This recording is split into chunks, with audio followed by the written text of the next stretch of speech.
Nigeria's external reserves gained $5 billion in October. Executive Order 7, signed by President Muhammadu Buhari, opens up flow of funds to fix failed highways.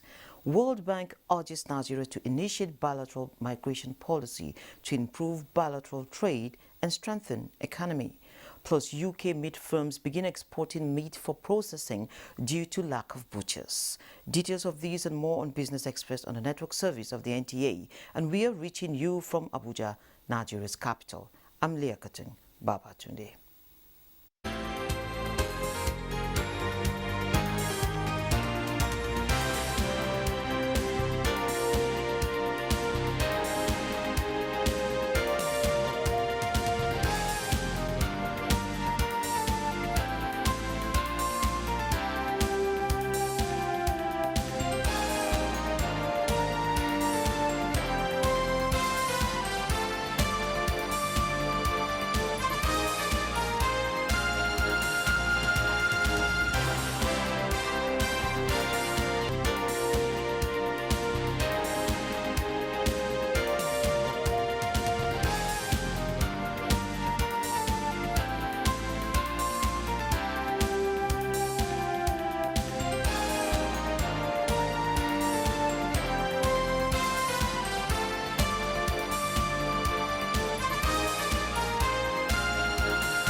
The Executive Order 7, signed by President Muhammadu Buhari, has opened up flow of funds to fix failed highways.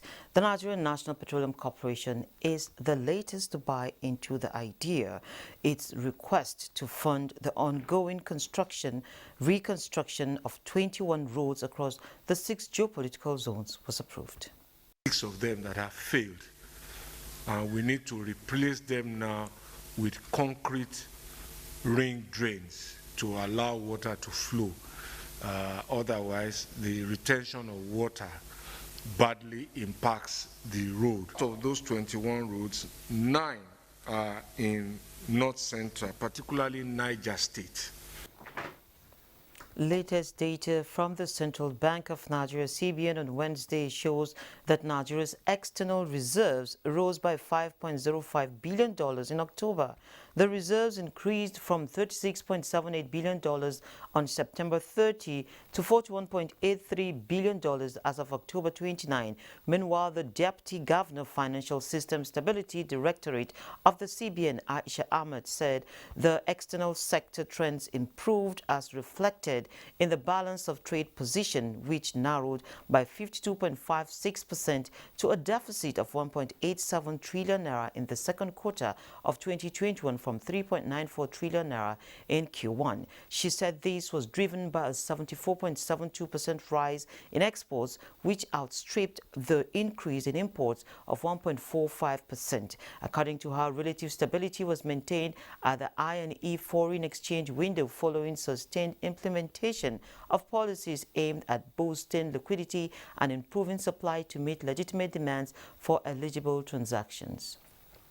In another development, the World Bank has urged Nigeria to create a bilateral migration policy that will support legal migration of Nigerians, which will in turn boost remittances as well as foster economic growth. Economists at World Bank Summit at Hikari made this call at the virtual webinar organized by the World Bank titled Nigeria Perspectives on Labor Migration and Diaspora. He urged Nigeria to sign bilateral migration agreements with countries who are in need of skills the country possesses in abundance, such as the United Kingdom, who are in need of nurses, construction partnerships with Germany, and an ICT partnership with European countries and other global partners. He said many countries in sub-Saharan Africa, including Nigeria, remain young and will remain young until 2050, adding that there needs to be better collection and dissemination of migration data. On the 28th of October 2021, the Made in Nigeria Barite was launched in Nigeria, opening a new vista for solid minerals market with estimated reserves of over 30 million metric tons. Good news, right? But for those still in the dark, here is Emmanuel Lerner with a look at the potential of these to the Nigerian economy. Barite is a wetting agent used in the formulation of drilling mud to prevent explosion during the exploration of oil and gas. With over 30 million metric tons of estimated reserves, it is found in over 176 locations in Nigeria, making Nigeria a potential hub for barite production globally. The production of made in Nigeria barite will save the country over $300 million in foreign exchange, with huge potentials for job creation, poverty reduction, and improved GDP.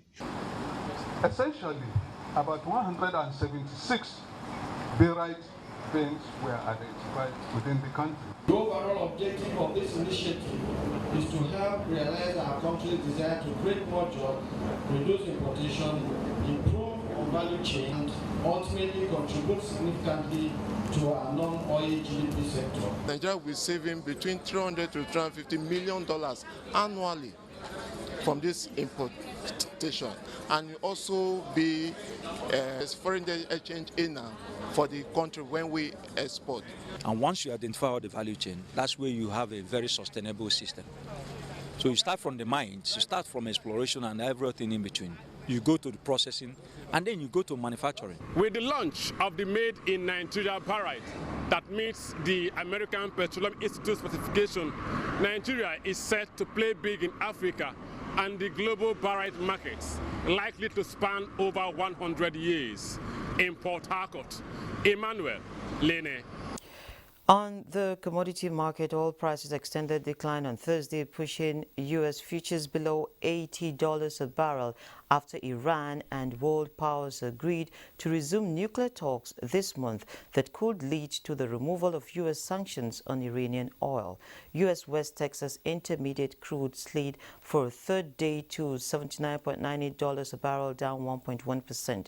Brent crude futures fell for a second session to $81.33 a barrel, down 0.8%.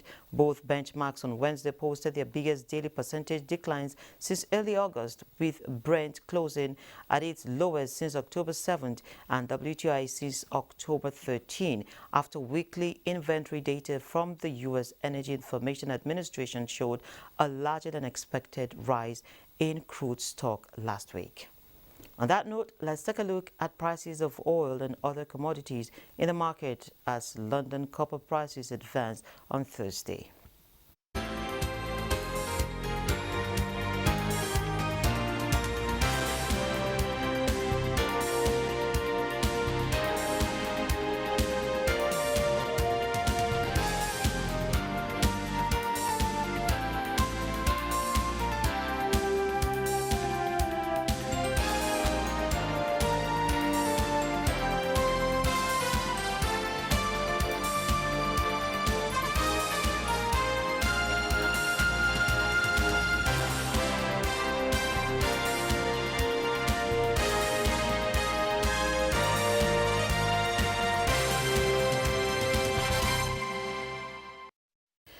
Now, the British Meat Processors Association, BMPA, says British meat producers have begun exporting beef carcasses to the European Union for butchering before re-importing them due to labor shortages in the wake of Brexit.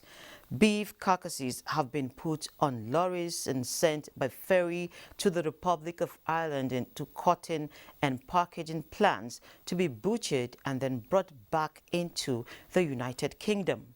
Reports say there is a 15% staff shortage across many meat plants in the United Kingdom, climbing as high as 20% in some cases. The UK beef sector needs to fill 15,000 vacancies, a majority of them skilled or semi-skilled. Last month, the British government agreed to issue 800 temporary visas for butchers to work in the UK for 6 months.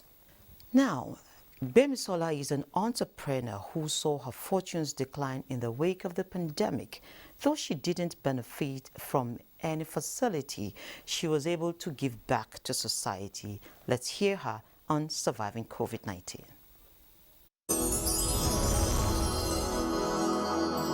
Surviving COVID-19 series is brought to you in partnership with the Central Bank of Nigeria. I am an art and design entrepreneur. You can also call me a creative entrepreneur. I started Dream Home in 2011. At that time, we were only doing interior design consultancy, but we have moved past that now, and then we went into manufacturing of home furnishings. It's been a good journey. However, when COVID started, we saw a huge decline in sales. In fact, little or no patronage at all. And I'll tell you that we're still experiencing some of the after effects of COVID till today. This business is one that people have to come around, see what they like, pick, you know, and then there was restriction in movement. People started prioritizing their spending. Most of the things we sell here are luxury items, things that you can decide to do without. So what we've been able to do is not to depend on our own sale channel. That's waiting for people online to buy or walk-in customers to buy. We have stretched the business to other businesses who now stock our products and sell to their own customer base. That's basically how we have been able to survive. Another way is thinking out of the box. We've adjusted now, looked at buying pattern of our customers. You know, we actually study the buying pattern based on the stock that we have. Okay, this is what they're buying, this is what they're not buying, and they now produce more of what they're buying. Basically that. There's a fashion line here which we started. So we started that line because we were very interested in period poverty. And so because we realized that disposable pads are expensive, and for a country that has a large number of people, you know, below the poverty line and all of that, how are they able to afford sanitary products? So we go to these rural areas, we teach them how to make reusable sanitary pads. Is that possible? Yes, it's very possible that you can even use as many as 2-3 years. If you look at all the negative factors that would affect a Nigerian business, you would pull out. I think hard times make you think properly.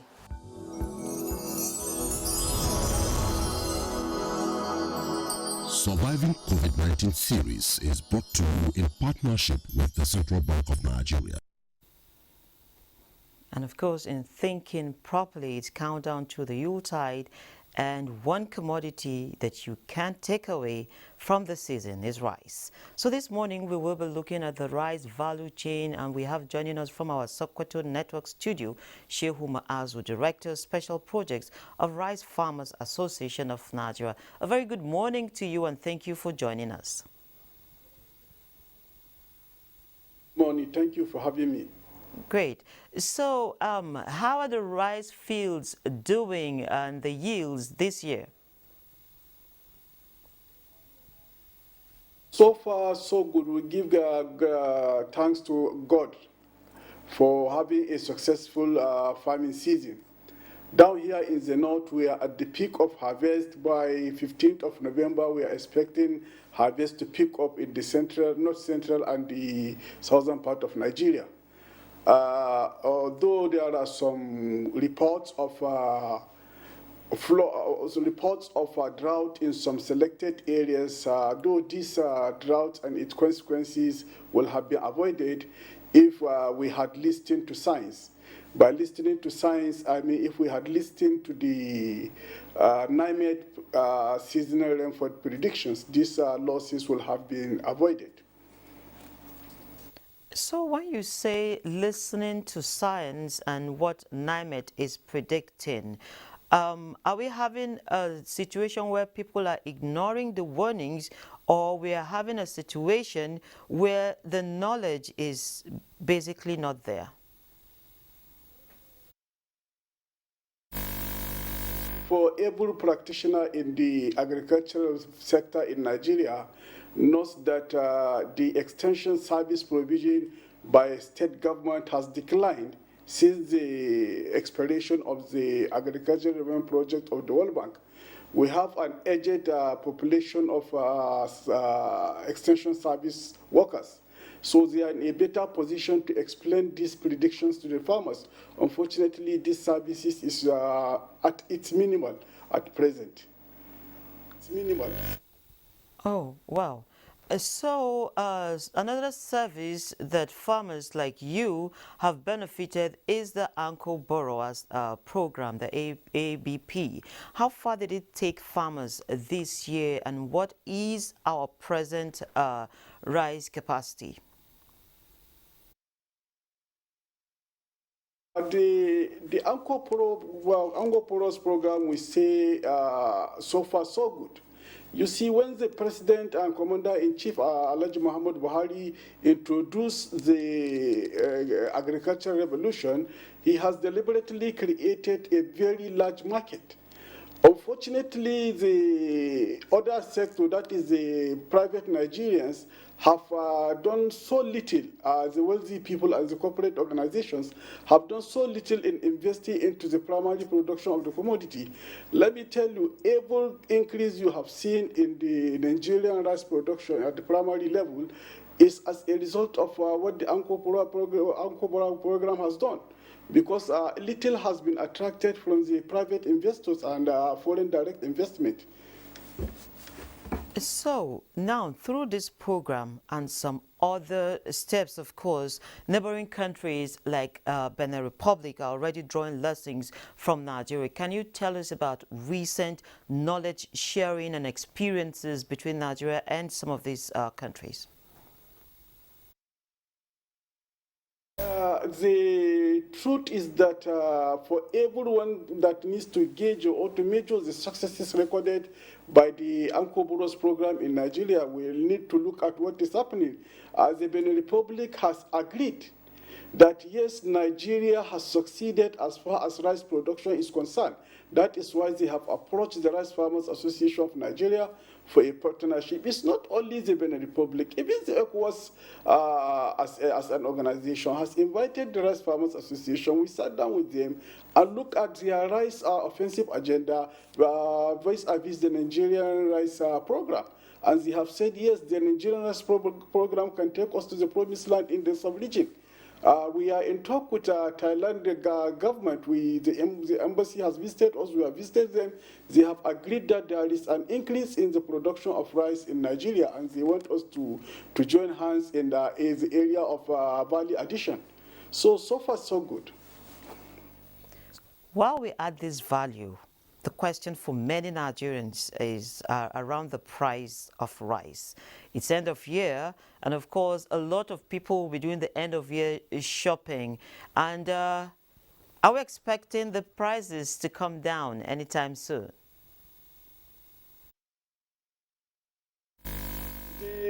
I don't want to talk about Nigeria in isolation when I'm talking on the prices. You see, the recent World Food Price Index has shown nearly about 32.8% increase on global food prices.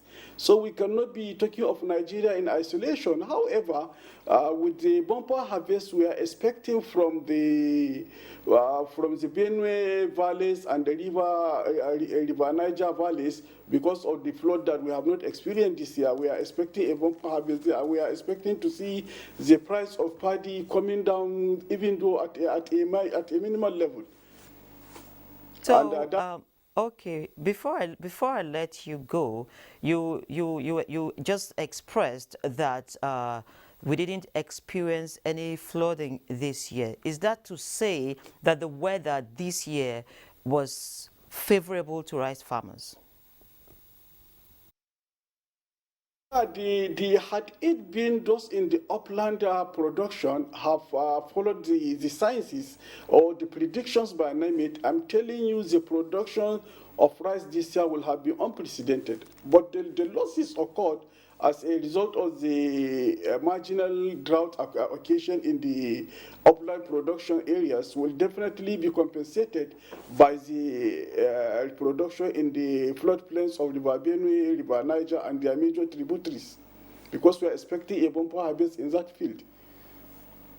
Thank you very much for joining us on the program this morning. I've been speaking with Shehu Maazu, and he is the Director of Special Projects of Rice Farmers Association of Nigeria.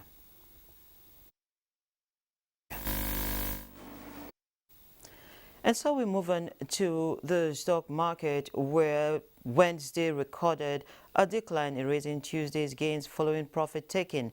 The all share index slipped by 0.09% to 41,975.45 basis points.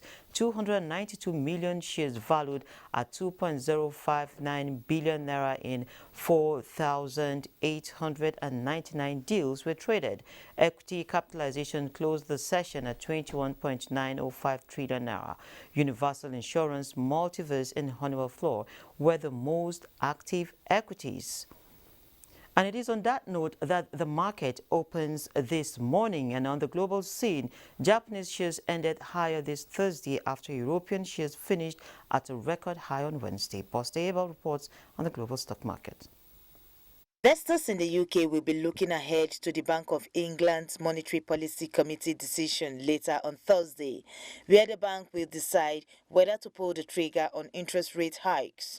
European stocks are expected to open higher on Thursday as global markets react to the US Federal Reserve's announcement that it will start to taper its bond buying program.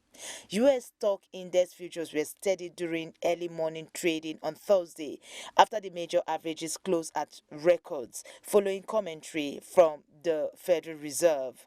Futures contracts tied to the Dow Jones Industrial Average were 18 points lower. S&P 500 futures and Nasdaq 100 futures hovered in positive territory. Shares in Asia Pacific rose on Thursday following the U.S. Federal Reserve's announcement that it will start tapering the pace of its bond purchases later in November. The Nikkei 225 in Japan rose 0.93% higher at 29,794.37. In mainland China, the Shanghai Composite finished trading day 0.77% higher across 3,525.94. Hong Kong Hang Seng Index was up at 0.18% as of its final hour of trading. For African markets, South Africa's JSE Africa Top 40 opened marginally positive, while it's a slow start for Namibia's overall index. Others are still maintaining previous figures. Boss said they able Business Express. And of course, this is where we end this edition of Business Express. We'll value your feedback, so keep the comments, observations, and suggestions coming. Be informed that all previous episodes are available on YouTube on the NTA's channel. Business Express returns Friday at 3 p.m. I'm Leah Katin. Baba Tunde.